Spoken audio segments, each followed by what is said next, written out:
आइए मित्रों, हमने फर्स्ट क्लास में इसके पैराडाइज लॉस्ट के इंट्रोडक्शन को समझा। अब साथियों, हम आपको इसके कैरेक्टर से रूबरू कराते हैं। इसके बाद हम इसके समरी, एनालिसिस, थीम सब कुछ आपको बताएंगे। आप यह मान के चलिए कि आपको पैराडाइज लॉस्ट से कोई भी क्वेश्चन आता है तो वो एग्जाम में आप आसानी से उसका रिप्लाई दे पाएंगे। साथियों, यहाँ जो करेक्टर हैं उनको आप समझने से पहले मैं थोड़ी सी आपको बात बताता हूँ, उसको समझिएगा। यहाँ लिखा हुआ है, इन लाइनों को आप पहले समझिएगा साथियों। Milton has become blind by the time he composed much of these poem and so dictated it to different scribes including his daughter Deborah. कह रहे हैं, जब तक मिल्टन ने इस कविता का अधिकांश भाग लिखा था तब तक वे अंधे हो चुके थे और इसलिए उन्होंने इसे अपनी बेटी डिबोरा के सहित विभिन्न लेखकों को से इसे यानी पैराडाइज लॉस्ट को लिखवाया था। इस इपिक पोएम में फर्स्ट जो कैरेक्टर है वो शैतान है, जिसे पहले लूसीफर कहा जाता था। कविता में पेश किया गया पहला प्रमुख पात्र है वह एक दुखद व्यक्ति है जो प्रसिद्ध रूप से घोषणा करता है कि स्वर्ग में सेवा करने की तुलना में नरक में जाना, शासन करना या उस नरक में जाना बेहतर है। ईश्वर के विरुद्ध अपने व्यर्थ विद्रोह के बाद उसे स्वर्ग से निकाल दिया जाता है और उस नरक में भेज दिया जाता है, यानी नरक बोले तो हेल में। कहें, विद्रोह शैतान के अभिमान और ईर्ष्या से उपजा है। और साथियों, इसके बारे में समझते हैं। शैतान है जो करेक्टर, उसके बारे में क्या। चरित्र पर राय अक्सर तेजी से विभाजित होती है।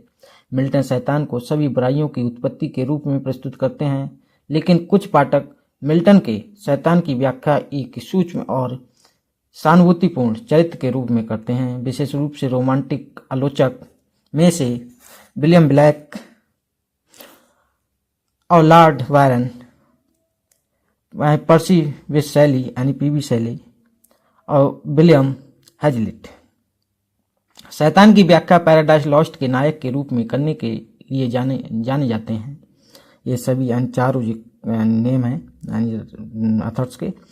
कहें, जो दोनों ही धर्मनिष्ठ ईसाई हैं, यानी अगले जो दिया गया है, यानी इसने अन्य आलोचक हैं वो दिए गए हैं, जैसे C.S. लुइस और नेक्स्ट जो दिया गया है चार्ल्स विलियम्स, जो दोनों ही धर्मनिष्ठ ईसाई थे। यानी शैतान को एक सहानुभूतिपूर्ण वीर व्यक्ति के रूप में पढ़ने के खिलाफ तर्क देने के लिए प्रेरित किया।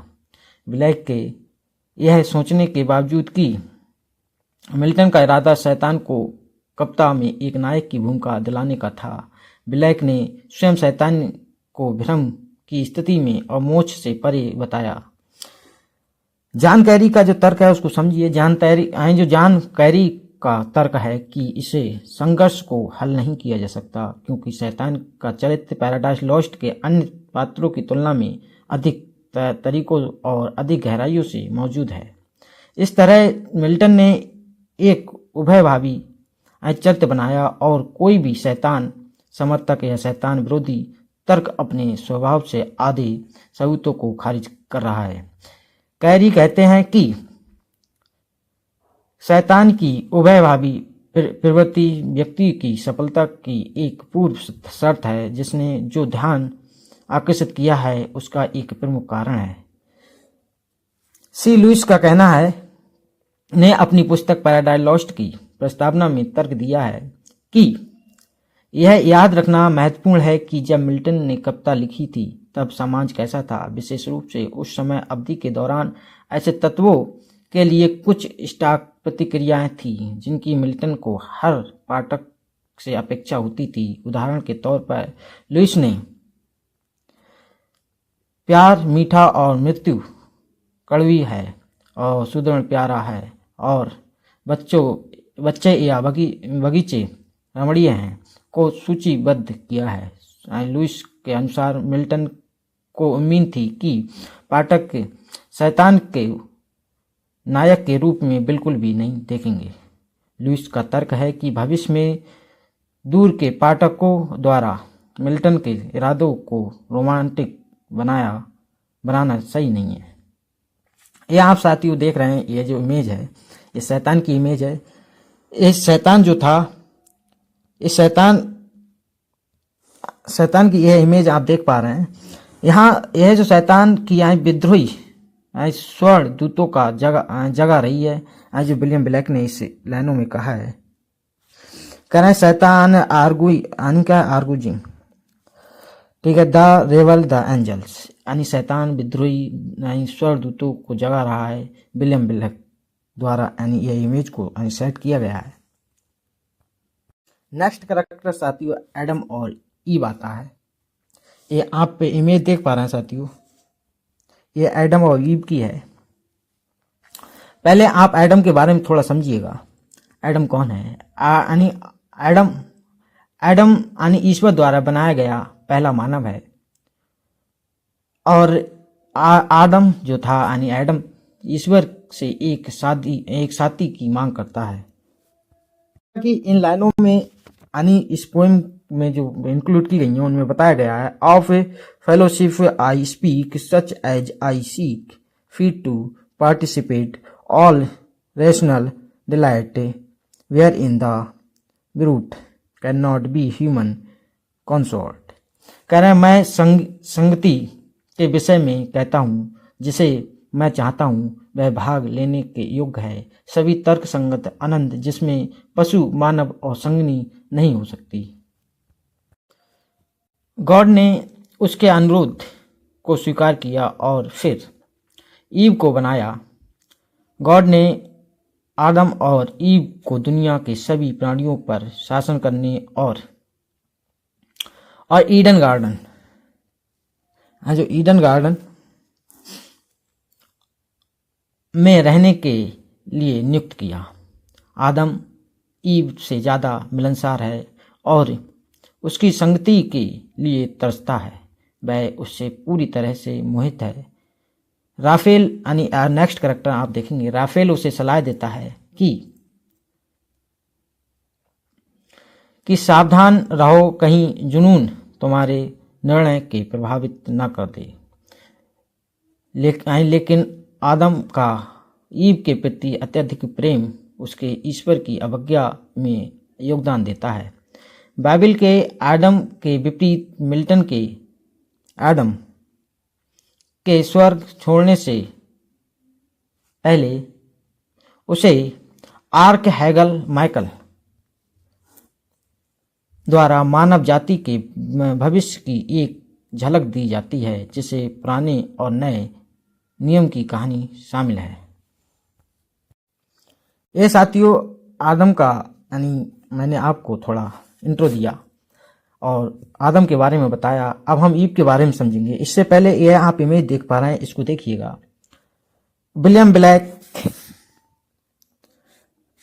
यहाँ दिया गया, विलियम ब्लैक क्या है, temptation and fall Eve 1808 illustration of Milton's Paradise Lost. यानी विलियम ब्लैक ने temptation and fall of Eve 1808 Milton के पैराडाइज लॉस्ट का चित्रण है ये। और इसमें यह जो पिक्चर देख पा रहे हैं ये एडम की है और ये पिक्चर आप देख पा रहे हैं ये वाली ये ईव की है। आइए ईव के बारे में थोड़ा समझते हैं। ईव जो है यानी ईश्वर यानी जो गॉड द्वारा निर्मित दूसरी मानव है। गॉड ने आदम की एक पसली ली और उसे ईव का आकार दिया। क्या ईव वास्तव में आदम से कमतर है? यह एक विवादास्पद मुद्दा है। वह अक्सर अधीन होने के लिए तैयार नहीं होती। यानी ईव दोनों में से अधिक बुद्धिमान हो सकती है। जब वह पहली बार आदम से मिली तो वह दूर हो गई और खुद में अधिक रुचि रखने लगी। वह आदर्श रूप से आदम के पास ले जाए जाने से पहले झील में अपने प्रतिबिंब को देख रही थी। आदम को यह बताते हुए वह कबूल करती है कि उसे वह अपने प्रतिबिंब की तुलना में कम आकर्षक लगा। ईव ने पुस्तक जो है बुक 4 में एक आत्मकथा प्रस्तुत की है। बुक 9 में मिल्टन ने एडम और ईव के बीच एक घरेलू नाटक का मंचन स्टेज किया, जिसके फलस्वरूप ईव ने एडम के बगीचे के विभिन्न हिस्सों में काम करने के लिए कुछ समय के लिए अलग होने के लिए मना किया।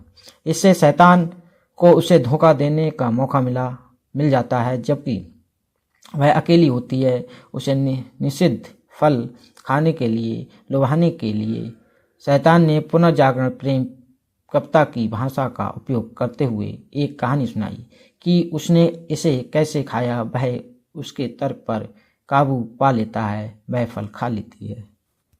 यह ईव के बारे में आपने समझा। आइए मित्रों, अब हम नेक्स्ट करैक्टर को समझते हैं जो इसमें दिया गया है, जो जीसस है यहाँ पर दिए हुए। जो एडम और ईव के बीच में जो है वो क्या है, गॉड है। गॉड यानी जीसस क्राइस्ट।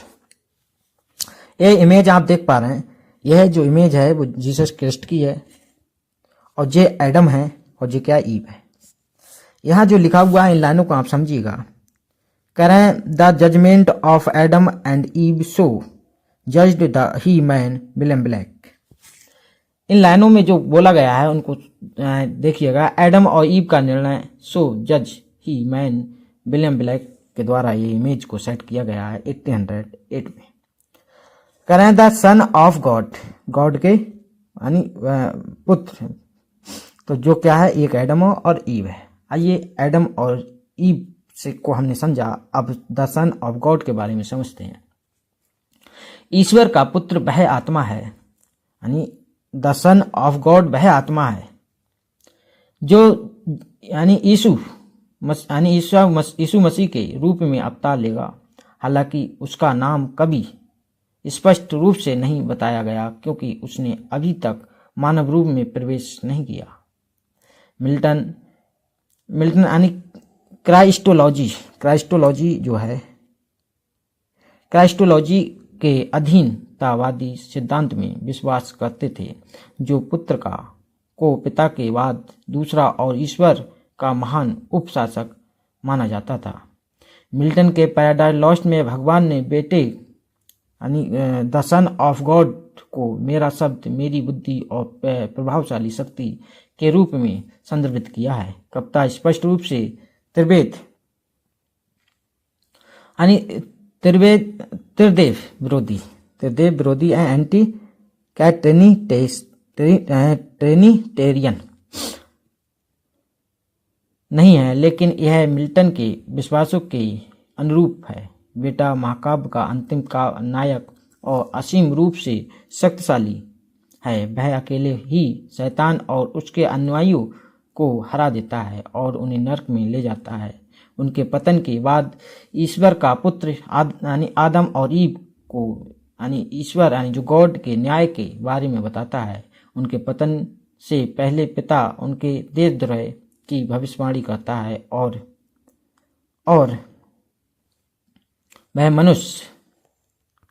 यहाँ लाइनें दी गई हैं साथियों, इन लाइनों को मतलब समझिए, आप समझ जाएंगे फिर अच्छे से। कह with his whole posterity most die he और justice must unless for him so other able and as willing pay the reading satisfaction death for death. कह रहे हैं उसके पूरे वंशज को मरना ही होगा, उसे यह न्याय को मरना ही होगा जब तक कि उसके लिए कोई अन्य सक्षम और इच्छुक व्यक्ति कठोर संतुष्टि मनुष्य के लिए यानी मृत्यु का भुगतान ना करे। फिर यानी जो गॉड पूछते हैं कि क्या स्वर्ग में यानी जो हेवन में भी कोई ऐसा दान है जो इतना डियर यानी प्रिय हो, और पुत्र स्वयं आगे आकर उत्तर देता है। अंतिम पुस्तक में माइकल जो है बताते हैं, यानी माइकल का कहना है यानी कि एडम को पुत्र के माध्यम से मोक्ष का दर्शन दिखाया गया है और और नासरत के यीशु का नाम और यीशु की कहानी का विवरण कविता में नहीं दर्शाया गया है। हालांकि उनका संकेत दिया गया है। माइकल बताते हैं कि जोशुआ जिसे अन्य जातियों ने यीशु कहा यानी ईश्वर के पुत्र का पूर्वाभास देता है, उसका नाम है पद धारण। विरोधी सर्फ को दबाने और लंबे समय से यानी भटक रहे मनुष्य को वापस लाने के लिए विश्राम के स्वास्थ्य स्वर्ग में सुरक्षित करता है। अब आप देख पा रहे हैं यह गॉड हैं और ये फादर हैं। ये इमेज से आप समझ पा रहे हैं करेक्टर क्या है, गॉड द फादर। कह रहे हैं जो गॉड फादर अपने पुत्र के माध्यम से स्वर्ग यानी हेवन और हेल और वर्ल्ड सभी यानी क्या है यानी एवरीवन और एवरीथिंग का निर्माण है। मिल्टन परमेश्वर को सर्वशक्तिमान और सर्वज्ञ के रूप में प्रस्तुत करते हैं, एक असीम महान प्राणी के रूप में जिसे शैतान द्वारा उसके विरुद्ध उकसाए गए यानी स्वर्गदूतों की महान सेना द्वारा भी नहीं उखाड़ा जा सकता। मिल्टन ने परमेश्वर की अक्सर परमेश्वर के पुत्र के साथ अपनी योजनाओं और अपने कार्यों के उद्देश्यों के बारे में बातचीत करते हुए चित्रित किया है। कविता में दिखाया गया है कि परमेश्वर ने दुनिया को उसी तरह बनाया जैसा मिल्टन ने बनाया था, यानी परमेश्वर ने स्वर्ग यानी जो परमेश्वर बोले तो यानी फादर यानी गॉड ने स्वर्ग, पृथ्वी, नर्क और यानी हेल और उन अलग अलग विमानों में रहने वाले सभी प्राणियों को अपने हिस्सों से बनाया, ना कि कुछ भी नहीं से। इस प्रकार मिल्टन के अनुसार जो है होने वाली सभी चीज़ों पर गॉड का अंतिम अधिकार उसके सभी निर्माण का लेखन होने से प्राप्त होता है। शैतान परमेश्वर के इस पहलू को नकार कर और आत्मनिर्माण का दावा करके अपने विद्रोह को सभी ठहराए की कोशिश करता है, लेकिन वह खुद को सच मानता है और वह यह कि परमेश्वर मुझसे ऐसा कोई प्रतिफल पाने का हकदार नहीं था जिसे उसने बनाया था। साथियों यह इमेज आप देख पा रहे हैं यह राफेल की है। यहाँ लाइन लिखी हुई है, विलियम ब्लैक ने जो यानी पिक्चर को डिजाइन किया है या सेट किया है। यहाँ कह रहे हैं the archangel Raphael with Adam and Eve illustrated to Milton's Paradise Lost, William Blake. यहाँ जो बोला गया है कह रहे हैं एडम एंड ईव के साथ आर्केंजल राफेल मिल्टन के पैराडाइज लॉस्ट का चित्रण विलियम ब्लैक यानी 1808 में यह प्रिंट किया गया था, यहाँ सेट किया गया था। आगे देखिएगा आप, कह रहे हैं राफेल एक महादूत है जिसे भगवान ने एडम और ईव को शैतान के खिलाफ मजबूत करने के लिए यानी ईडन में भेजा है। ईडन जो है और वह स्वर्ग में यानी ईडन एक बाग था। कह रहे हैं वह स्वर्ग में युद्ध के बारे में एक वीरतापूर्ण कहानी बताता है जो पैराडाइज लॉस्ट के बुक 6 का अधिकांश हिस्सा लेती है। अंततः राफेल द्वारा बताई गई कहानी जिसमें शैतान को शासी और निर्णायक के रूप में चित्रित किया गया है, एडम और ईव को शैतान के मुख्य प्रलोभनों का मुकाबला करने के लिए तैयार नहीं करती है और यहाँ तक कि पहली जगह में पतन का कारण भी बन सकती है। अब हम जो लास्ट जो करेक्टर है वो माइकल यह आप इमेज देख पा रहे हैं, ये माइकल की इमेज है और माइकल एक महादूत है जो सैन्य कौशल में श्रेष्ठ है। मिलिट्री क्या है प्रोवेश में क्या है यानी कुशल है। वह युद्ध में नेतृत्व करता है यानी गाइड करता है और एक तलवार का उपयोग करता है जो उसे इतनी कठोर दी गई थी कि ना तो तेज ना ही ठोस उस धार का विरोध कर सकता था। यानी गॉड ने माइकल को आदम के पास भेजा और उसे आदेश दिया।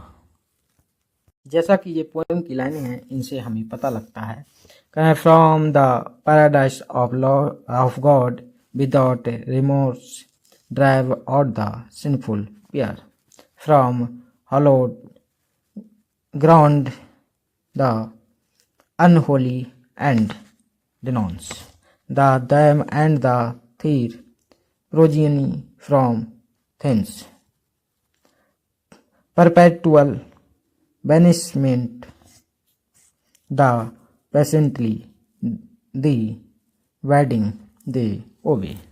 कहना पापी जोड़े को ईश्वर के स्वर्ग से बिना किसी पश्चाताप के निकाल दो, पवित्र भूमि से अपवित्र और उन्हें और उनकी संतान को वहां से हमेशा के लिए निवृत्त कर दो, यदि वे धैर्यपूर्ण तुम्हारी आज्ञा का पालन करते हैं तो।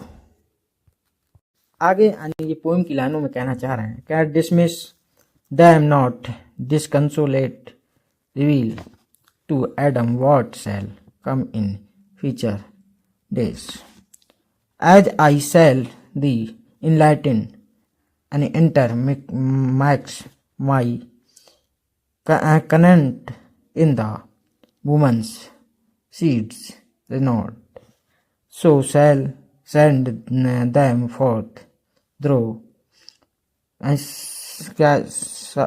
sorrowing yet see peace in peace। कहें उन्हें निराश मत करो, आदम को बताओ कि भविष्य के दिनों में क्या होने वाला है, जैसा कि मैं तुम्हें समझाऊंगा। अपनी वाचा को स्त्री के बीज में नए सिरे से मिलाओ, इसलिए उन्हें आगे भेजो। यद्यपि वे दुखी हैं फिर भी शांति से हैं। इन लाइनों में यही मतलब था। अब आगे यानी मिचेल के बारे में थोड़ा समझिएगा। कहें उन पैराडाइज के लिए एक सुरक्षा तंत्र की आवश्यकता यानी स्थापना का भी आरोप है। जब आदम उसे आते देखता है तो वह हब्बा यानी जो ईव था से उसका वर्णन इस प्रकार करता है। पोएम के माध्यम से यहाँ यानी लाइनों के माध्यम से यहाँ बताने की कोशिश की है मिल्टन साहब ने। कहा not travel that I should fear nor sociably mild, कहना as Raphael that I should much confide, but Solomon and Sublime, whom not to offend, can with reverence I must meet, and though क्या retire, क्या भयानक नहीं है मुझसे जिससे मुझे डरना चाहिए, ना ही मिलनसार रूप से सौम्य राफेल की तरह जिस पर मुझे बहुत भरोसा करना चाहिए, लेकिन गंभीर और उदात्त जिसे अपमानित नहीं करना चाहिए, जिसे वो मुझे श्रद्धा के साथ मिलना चाहिए और मुझे पीछे हट जाओ। यह मतलब इन लाइनों का मतलब था।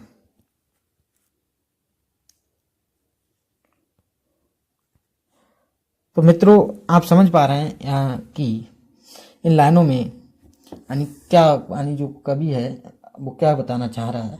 और जैसा भी जो कैरेक्टर्स थे, एक कैरेक्टरों के माध्यम से हमने आपको वो डिटेल दी जो आप समरी को अच्छे से समझ पाएंगे। और कैरेक्टर से भी रिलेटेड क्वेश्चनों को यानी बार बार पूछा गया है, इसलिए हमने कैरेक्टर्स को आपको विद इमेजेस से समझाना उचित समझा। उसमें कोई वो इलॉजिकल बात नहीं है कि फिगर्स बहुत चित्र क्या है, कैसे हैं, कैसे नहीं दिख रहे हैं। वो तो बस इमेजेस के माध्यम से बस हमने आपके माइंड में इमेज को सेट करना सोचा, जिससे आप यानी कैरेक्टर को अच्छे से समझ पाएँ। साथियों अब हम इसकी समरी को डिटेल में समझेंगे।